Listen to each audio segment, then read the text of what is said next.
A partir dos 50 dias de mandato de Donald Trump, fica evidente que se trata de um governo disruptivo, até mesmo revolucionário. Mas o que exatamente está por trás desse movimento? Será que seria só uma questão de guerra cultural, de valores conservadores diferentes de valores que a esquerda americana tentou empurrar a goela abaixo da sociedade nos últimos anos? Conforme vai ficando mais clara essa política, nós podemos entender que há um fator por trás que define tudo que foi feito nesse governo até agora, especialmente no mercado externo, como política externa. E eu vou mostrar para você um gráfico, ou pelo menos 2 gráficos, que explicam tudo isso. Mas antes, queria lembrar que nós estamos com as vagas em aberto para o Missão Global aqui em Miami, em que eu, junto com o Uris, com o Heraldo de Paola, explicamos o que está acontecendo no mercado global e, mais importante,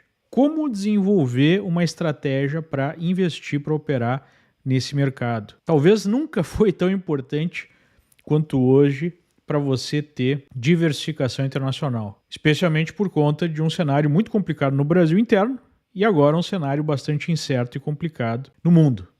Então, se você se interessou, você pode clicar no link da minha bio, ou no link que acompanha esse vídeo. Eu vou mostrar onde é que está esse link para facilitar a sua vida. Você clica aqui no link da bio, por exemplo, lá no X, e aí vai ter uma série de links que você pode observar, enfim, newsletter, outros produtos que a gente oferece, mas está aqui o Missão Global 2025. E clicando aqui no Missão Global, você tem informações sobre o evento que acontecerá do dia 7 ao dia 10 de abril, com detalhes sobre a programação.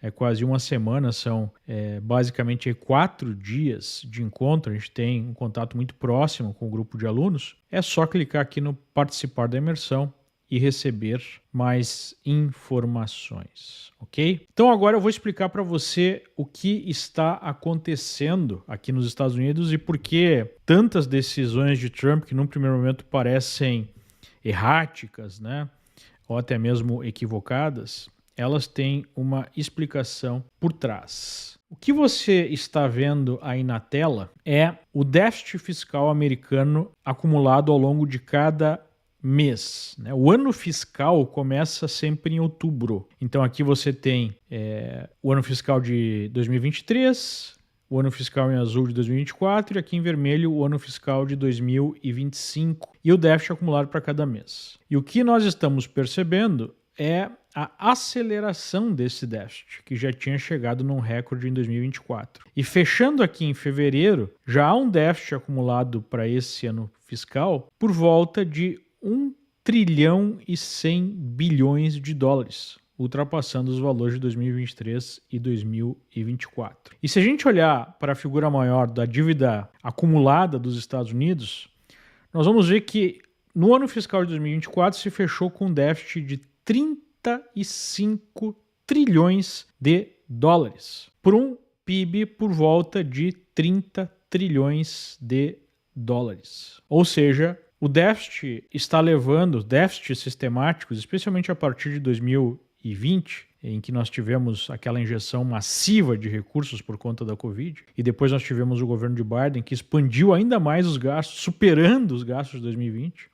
Isso está levando a um descontrole da dívida, em que pela primeira vez na história dos Estados Unidos, os gastos com a rolagem da dívida, os gastos com os juros, ultrapassam os gastos com defesa. O Neil Ferguson, aquele grande historiador britânico, tem até um indicador que identifica o momento em que um império ele entra em apuros, que é exatamente quando os déficits saem de controle e os gastos para manter a sua dívida ultrapassam os gastos com defesa. E é exatamente isso que está acontecendo nos Estados Unidos. Me parece que a administração Trump tem uma clareza sobre a ameaça que isso representa ao país. E ontem nós tivemos o secretário do Tesouro, Scott Bessent, no Clube de Economia de Nova York, falando exatamente isso, da importância de retirar a dependência da economia de estímulos públicos e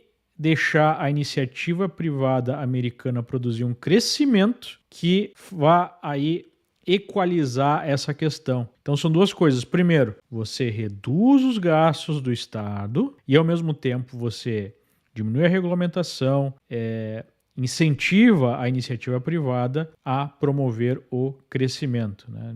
Redução de impostos, acabar com o ambientalismo radical, diminuir o custo da energia e assim por diante.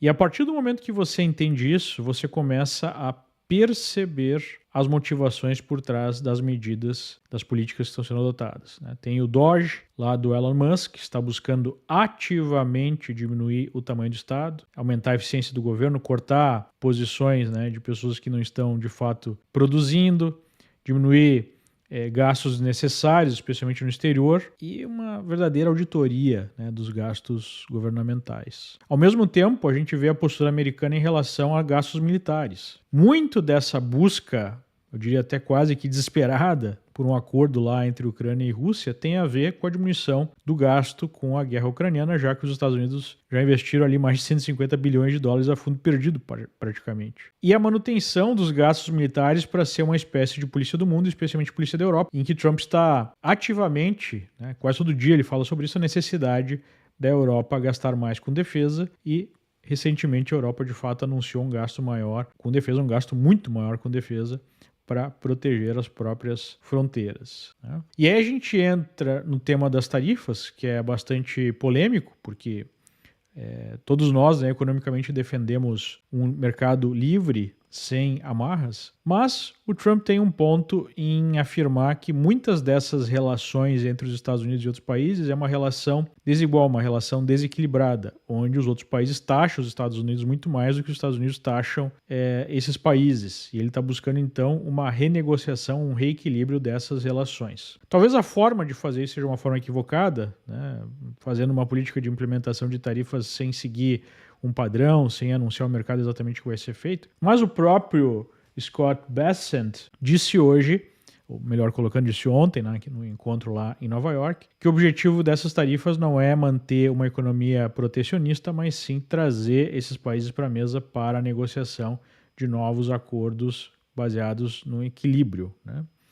Além disso, o fato dos Estados Unidos serem a reserva global tem os seus benefícios, mas cria uma situação em que eventuais crises produzem uma corrida para o dólar, uma sobrevalorização do dólar, e isso gera custos maiores para se produzir dentro dos Estados Unidos, e isso gera, então, uma desindustrialização do país com industrialização de outros países que são hostis aos Estados Unidos, como, por exemplo, a China. Então, me parece que há um incentivo para trazer esse parque industrial de volta aos Estados Unidos e a perspectiva de que, especialmente os chineses, não são aliados, não são amigos dos Estados Unidos e há o início de uma nova Guerra Fria, né? Então, se a gente for olhar tudo o que está acontecendo, talvez o fio condutor para compreender tudo isso é justamente a busca dessa administração por equalizar a questão da dívida americana. E obviamente que se houver de fato sucesso nessas medidas, nós podemos ter os Estados Unidos como o grande promotor do crescimento global